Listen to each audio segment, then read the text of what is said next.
Hello, sir and ma'am. According to question number 2, I'm synthesizing this video. As through the picture, I can depict nature and its components as living entity, which we generally overlook. It, no, not it, he, she, too need care. It is not only give and give process now, as we are facing environment degradation continuously.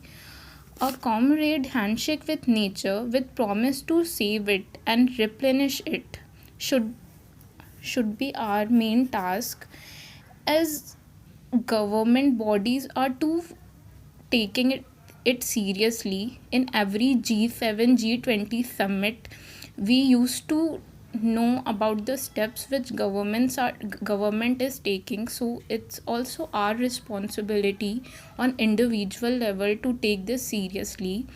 In our country, in scheme which we in metro cities we are going to build, smart cities we are going to build, we are focusing on sustainable development,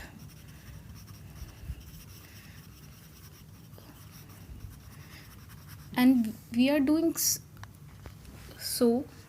And according to Gia theory, it tells that yeah, nature is living entity. And recently, Uttarakhand High Court have given Ganga, Yamuna, and forest as right, as recognition as living entity. So thank you.